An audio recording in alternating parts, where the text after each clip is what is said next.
ओम नमः शिवाय। शिव जी सदा सहाय। ओम नमः शिवाय। गुरु जी सदा सहाय। ओम नमः शिवाय।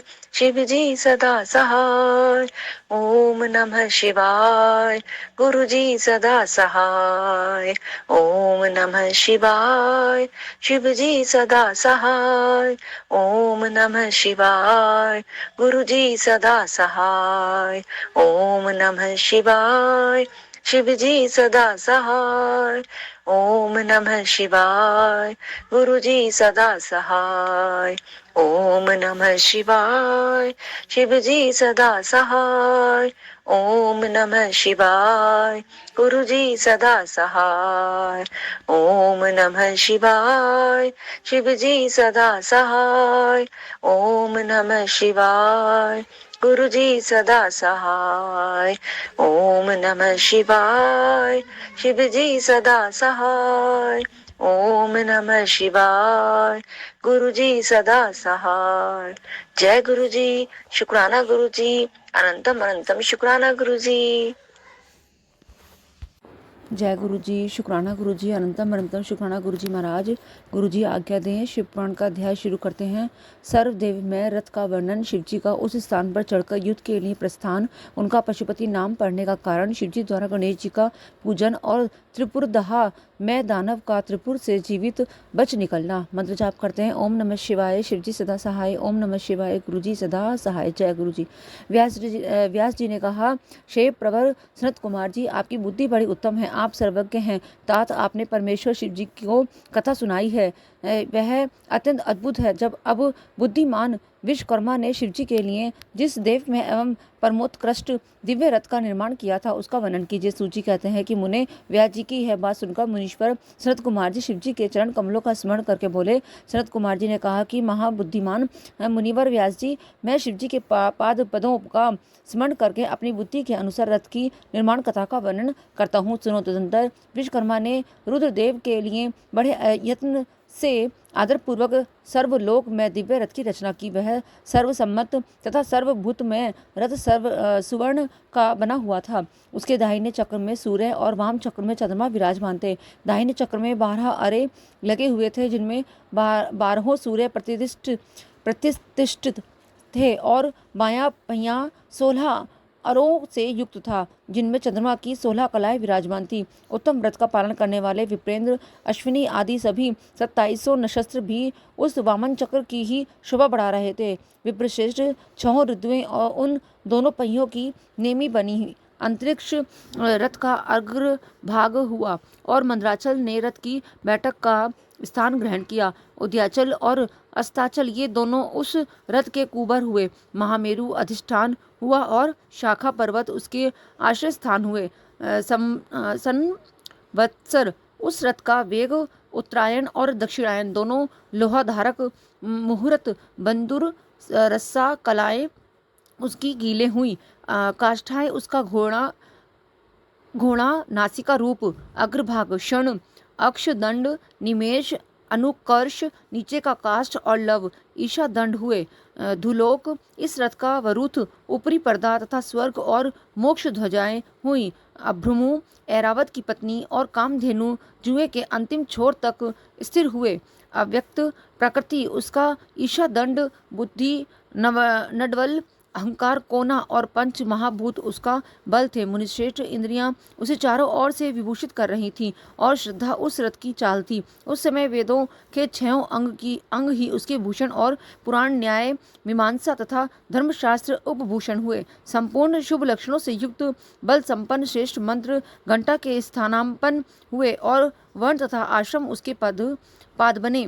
सहस्त्र फणों से सुशोभित शेषनाग बंधन रज्जु हुए और दिशाएं तथा उपदिशाएं उसके पाद बनी। पुष्कर आदि तीर्थों ने रतन जडित स्वर्ण में पताकाओं का स्थान ग्रहण किया और चारों समुद्र उस रथ के आच्छादन वस्त्र बने। गंगा आदि सभी श्रेष्ठ सरिताएं ने सुंदरी स्त्रियों का रूप धारण किया और समस्त आभूषणों से विभूषित हो हाथ में चवर ले यत्र तत्र स्थिर होकर वे रथ की शोभा बढ़ाने लगी। आवाह आदि 7 वायु ने स्वर्ण में उत्तम सोपान का काम संभाला। लोकालोक पर्वत उसके चारों ओर का उपसोपान और मानस आदि सरोवर उसके सुंदर बाहरी विषम स्थान हुए। सारे वर्षाचल उसके चारों ओर के पाश बने और नीचे के लोकों के निवासी उस रथ का तल भाग हुए। देवादिदेव भगवान ब्रह्मा लगाम पकड़ने वाले सारथी हुए और ब्रह्म देवत ओमकार उन ब्रह्मदेव का चाबुक हुआ। आकार ने विशाल छत्र का रूप धारण किया। मंदराचल पार्श्व भाग का दंड हुआ। शैलराज हिमालय धनुष और स्वयं नागराज शेष उसकी प्रत्यंचा बने। श्रुति रूपिणी सरस्वती देवी उस धनुष की घंटा हुई और महातेजस्वी विष्णु बाण तथा अग्नि उस बाण के नोक बने। मुने चारों वेद उस रथ में जुतने वाले 4 घोड़े कहे गए हैं। इसके बाद शेष बची हुई ज्योतियां उन अश्वों की आभूषण हुई। विष से उत्पन्न हुई वस्तुओं से सेना का रूप धारण किया।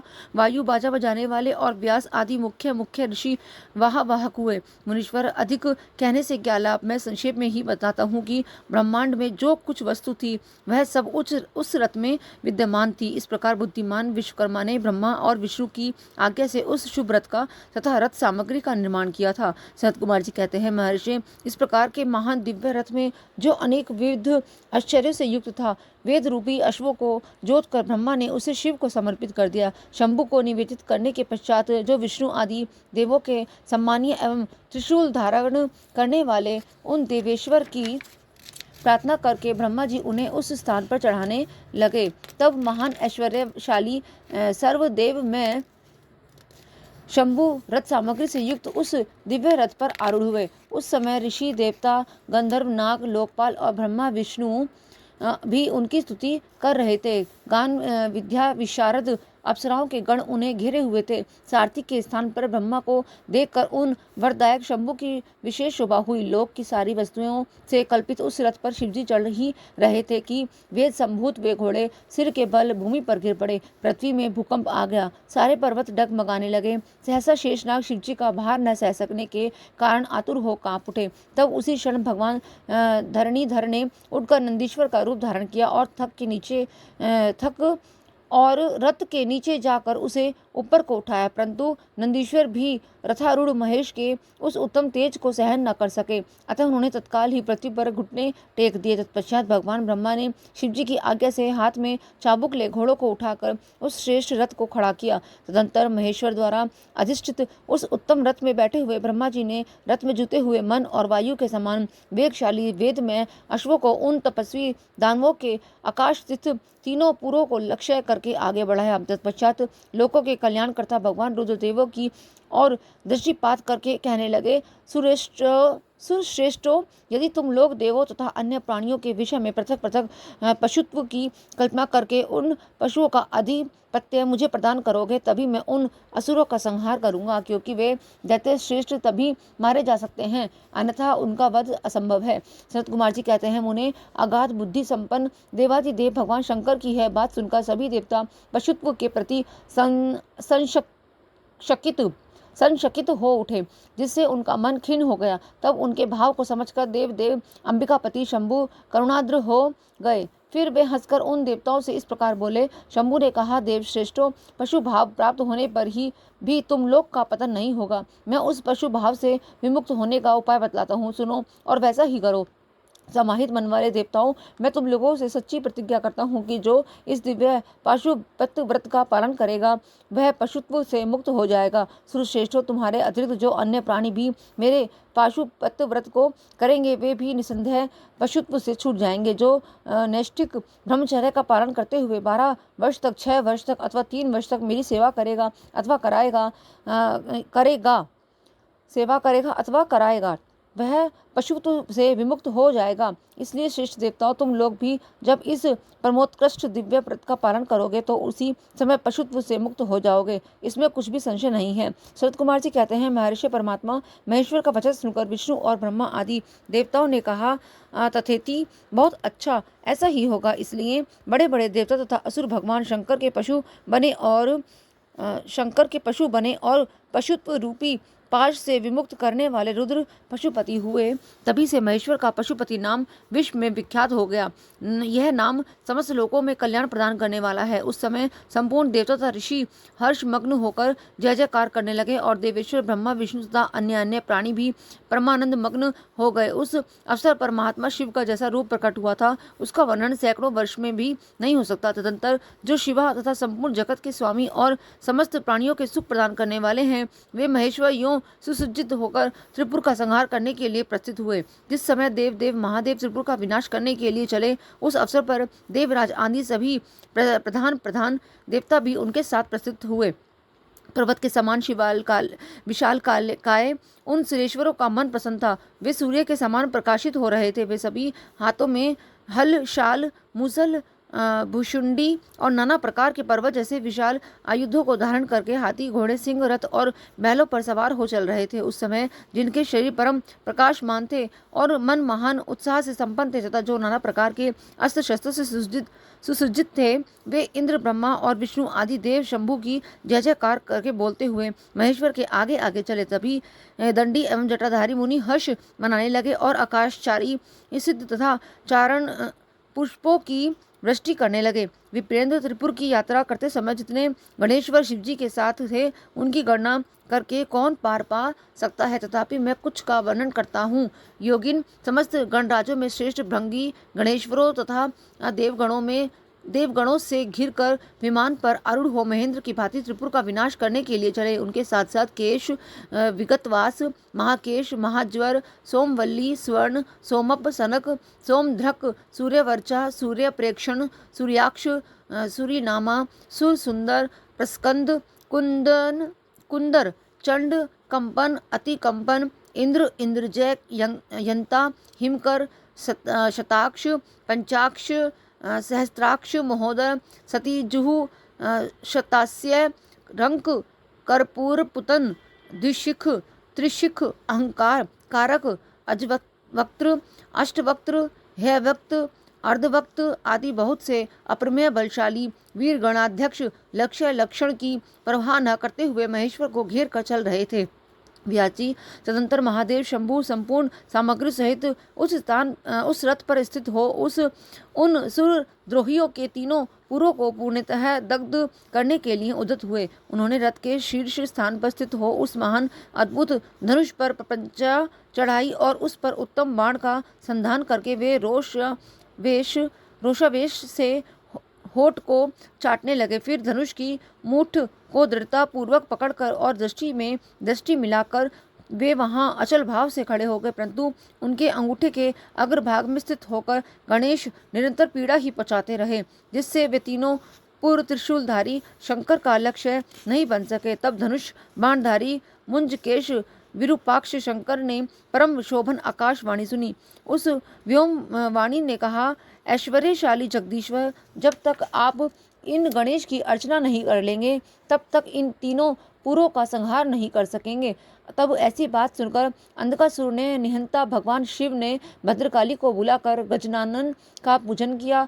जब हर्षपूर्वक विधि विधान सहित अग्रभाग में स्थित उन विनायक की पूजा की गई तब वे प्रसन्न हो गए। फिर तो भगवान शंकर को उन तारकपुर पुत्र महानस्वी दैत्यों के तीनों नगर यथोक्त रूप से आकाश में स्थित दिख पड़े। इस विषय में कुछ लोग ऐसा कहते हैं कि जब शिवजी स्वयं स्वतंत्र परमब्रह्म सगुण निर्गुण सबके द्वारा अलक्ष्य स्वामी परमात्मा निरंजन पंचदेव में पंचदेवों के उपास्य और परात्पर प्रभु हैं, वे ही सबके उपास्य हैं, उनका उपास्य कोई नहीं है, तब सबके वंदनीय पर ब्रह्म स्वरूप उन देवेश्वर महेश्वर के विषय में यह बात उचित नहीं जान पड़ती कि उनकी कार्य सिद्धि अन्य की कृपा पर अवलंबित हो, परंतु उन्हें उन देवाधिदेव वरदायिनी महेश्वर के चरित्र में लीलावश सब कुछ घटित हो सकता है। अस्तु इस प्रकार जब गणाधिप का पूजन करके महादेव जी स्थित हुए तब वे तीनों कालवश शीघ्र ही एकता को प्राप्त हो गए। उन्हें उन त्रिपुरों के परस्पर मिलन कर एक हो जाने पर महान आत्मबल से संपन्न देवता को महान हर्ष हुआ। तब संपूर्ण देवगण सिद्ध और परमहर्षि अष्टमूर्तिधारी शिव की स्तुति करके उच्च स्वर से जय जयकार करने लगे। उस समय ब्रह्मा और जगदीश्वर विष्णु ने कहा कि महेश्वर तारक के पुत्र उन त्रिपुर निवासी दैत्य के वध का समय भी आ गया है विभो, इसलिए ये पूर्व एकता को प्राप्त हो गए हैं। अतः देवेश, जब तक ये त्रिपुर पुनः विलग न हो उसके पहले ही आप बाण छोड़कर इन्हें भस्म कर डालिए और देवताओं का कार्य सिद्ध कीजिए। उन्हें तदंतर शिवजी ने धनुष की डोरी चढ़ाकर उस पर पूज्य पाशुपतास्त्र नामक बाण का संधान किया और उसे वे त्रिपुर पर छोड़ने का विचार करने लगे। शंकर जी ने जिस समय अपने अद्भुत धनुष की खींचा तथा उस समय अभिजीत मुहूर्त चल रहा था, उन्होंने धनुष की टंकार तथा दुसह सिंहनाद करके अपना नाम घोषित किया और उन महासुरों को ललकार कर करोड़ों सूर्यों के समान प्रकाशमान उस भीषण बाणों को उन पर छोड़ दिया। तब जिसके नोक पर अग्निदेव प्रतिष्ठित थे और जो विशेष रूप से पाप का विनाशक तथा विष्णुमय था, उस महान जाज्वल्यमान शीघ्रगामी बाण ने उन त्रिपुर निवासी दैत्य को दग्ध कर दिया। तत्पश्चात वे तीनों पुर भी भस्म हो गए और एक साथ ही चारों समुद्र रूपी मेखला वाली भूमि पर गिर पड़े। उस समय शिवजी की पूजा का अतिक्रमण कर देने के कारण सैकड़ों दैत्य उस बाण स्थित अग्नि से जलकर हाहाकार मचा रहे थे। जब भाइयों सहित तारकाक्ष जलने लगा तब उसने अपने स्वामी भक्त वत्सल भगवान शंकर का स्मरण किया और मन ही मन महादेव को देखकर परम भक्तिपूर्वक नाना प्रकार से विलाप करता हुआ वह उनसे कहने लगा।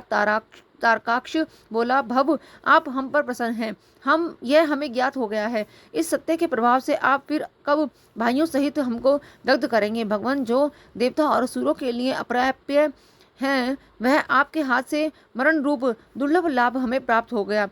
अब जिस जिस योनि में हम जन्म धारण करें वहाँ हमारी बुद्धि आपकी भक्ति से भावित रहे। मुने यों वे दैत्य विलाप कर ही रहे थे कि शिवजी की आज्ञा से उन अग्नि ने उन्हें अद्भुत रीति से जलाकर राख की ढेरी बना दिया। व्यास जी और भी जो बालक और वृद्ध दानव थे वे शिवाज्ञानुसार उस अग्नि द्वारा शीघ्र ही जलकर भस्म हो गए। यहाँ तक कि उन त्रिपुरों में जितनी स्त्रियां और पुरुष थे वे सब के सब उस अग्नि से उसी प्रकार दग्ध हो गए जैसे कल्पांत में जगत भस्म हो जाता है। उस समय उस भीषण अग्नि से कोई भी स्थावर जंगम बिना जले नहीं बचा, किंतु असुरों का विश्वकर्मा अविनाशी मैं मच गया, क्योंकि वह देवों का अविरोधी शंभु के तेज से सुरक्षित और सद्भक्त था। विपत्ति के अवसर पर भी वह महेश्वर का शरणागत बना रहता था। जिन दैत्यों तथा अन्य प्राणियों का भाव अभाव अथवा कृत अकृत के प्राप्त होने पर नाशकारक पतन नहीं होता, वे विनाश से बचे रहते हैं। इसलिए सत्य पुरुषों को अत्यंत संभावित उत्तम कर्म के लिए ही प्रयत्न करना चाहिए, क्योंकि निंदक कर्म करने से प्राणी का विनाश हो जाता है। अतः ग्रहित कर्म का आचरण भूल कर भी न करें। उस समय भी जो दैत्य बंधु बांधवों सहित शिव जी की पूजा में तत्पर थे वे सब के सब शिव पूजा के प्रभाव से दूसरे जन्म में गणों के अधिपति हो गए। अध्याय 9 और 10 विराम। जय गुरु जी। अब अध्याय है देवों के सत्वन से शिवजी का कोप ना शांत होना और शिवजी का उन्हें वर देना। मैं दानव का शिवजी के समीप आना और उनसे वर याचना करना। शिवजी से वर पाकर मैं का वितल लोक में जाना। व्यास जी ने पूछा, महाबुद्धिमान सनत कुमार जी, आप तो ब्रह्मा के पुत्र और शिव भक्तों में सर्वश्रेष्ठ हैं, अतः आप धन्य हैं। अब यह बतलाइए कि त्रिपुर के दग्ध हो जाने पर संपूर्ण देवताओं ने क्या किया, मैं कहाँ गया और उन त्रिपुराध्यक्षों की क्या गति हुई। यदि यह वृतांत शंभु की कथा से संबंध रखने वाला हो तो यह सब विस्तार पूर्वक मुझसे वर्णन कीजिए। सूत जी ने कहा, मुने, व्यास जी का प्रश्न पूछकर सृष्टिकर्ता ब्रह्मा ने पुत्र भगवान सनत कुमार शिव जी के युगल चरणों का स्मरण करके बोले। सनत कुमार जी ने कहा, महाबुद्धिमान व्यास जी, जब महेश्वर ने दैत्य से खचाखच भरे हुए संपूर्ण त्रिपुर को भस्म कर दिया तब सभी देवताओं को महान आश्चर्य हुआ। उस समय शंकर जी के महान भयंकर रौद्र रूप को, जो करोड़ों सूर्यों के समान प्रकाशमान और प्रलयकालीन अग्नि की भांति तेजस्वी तथा जिसके तेज से दसों दिशाएं प्रज्वलित हो, अग्नि की भांति तेजस्वी जिसके तेज से दसों दिशाएं प्रज्वलित सी दिख रही थी, देखकर साथ ही हिमाचल पुत्री पार्वती देवी की और दृष्टिपात करके संपूर्ण देवता भयभीत हो गए।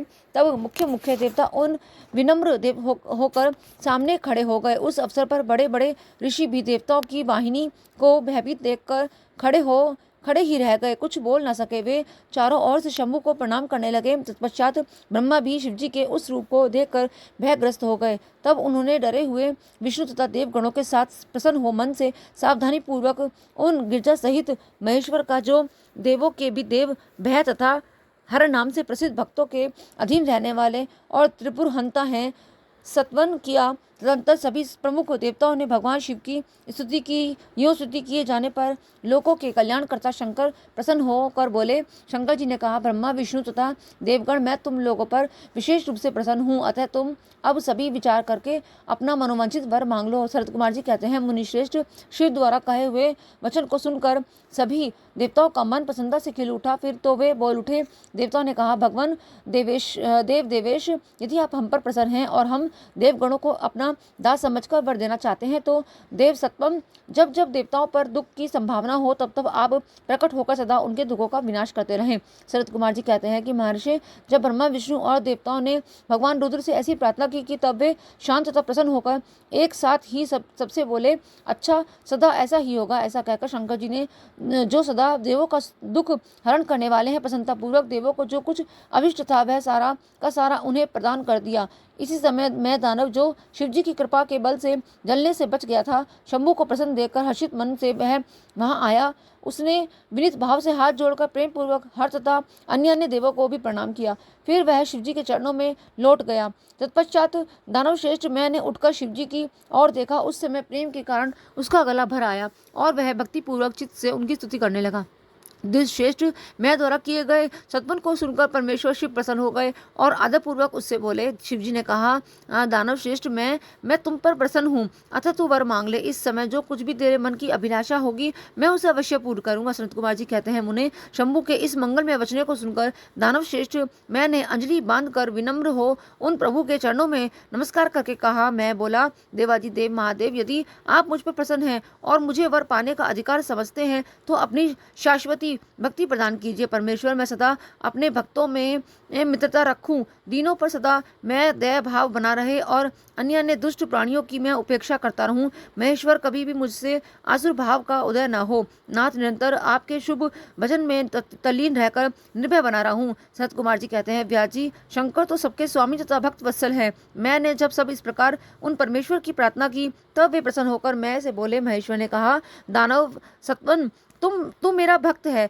तुझ में कोई भी विकार नहीं है, अतः तू धन्य है। अब मैं तेरा जो कुछ भी अभिष्ट वर है वह सारा का सारा तुझे प्रदान करता हूँ। अब तू मेरी आज्ञा से अपने परिवार सहित वितल लोक को चला जा, वह स्वर्ग से भी रमणीय है। तू वहाँ प्रसन्न चित्त से मेरा भजन करते हुए निर्भय होकर निवास कर। मेरी आज्ञा से कभी भी तुझमें आसुर भाव का प्रकाट्य नहीं होगा। सनत कुमार जी कहते हैं, मुने मैंने महात्मा शंकर की उस आज्ञा को सिर झुकाकर स्वीकार किया और उन्हें तथा अन्य अन्य देवों को भी प्रणाम करके वह वितल लोक को वो चला गया। तदंतर महादेव जी देवताओं के उस महान कार्य को पूर्ण करके देवी पार्वती अपने पुत्र और संपूर्ण गणों सहित अंतर्ध्यान हो गए। जब परिवार समेत भगवान शंकर अंतर्हित हो गए तब वह धनुष, बाण, रथ आदि सारा उपकरण भी अदृश्य हो गया। तत्पश्चात ब्रह्मा विष्णु तथा अन्य अन्य देव, मुनि, गंधर्व, किन्नर, नाग, सर्प, अप्सरा और मुनियों को महान हर्ष प्राप्त हुआ। वे सभी शंकर जी के उत्तम यश का बखान करते हुए आनंद पूर्वक अपने अपने स्थान को चले गए। वहां पहुंचकर उन्हें परम सुख की प्राप्ति हुई। महर्षि, इस प्रकार मैंने शशि मौली शंकर जी का विशाल चरित्र, जो त्रिपुर विनाश को सूचित करने वाला तथा परमोत्कृष्ट लीला से युक्त है, सारा का सारा तुम्हें सुना दिया। जय गुरु जी। अध्याय 11 और 12 विराम। बोलो पशुपतिनाथ भगवान की।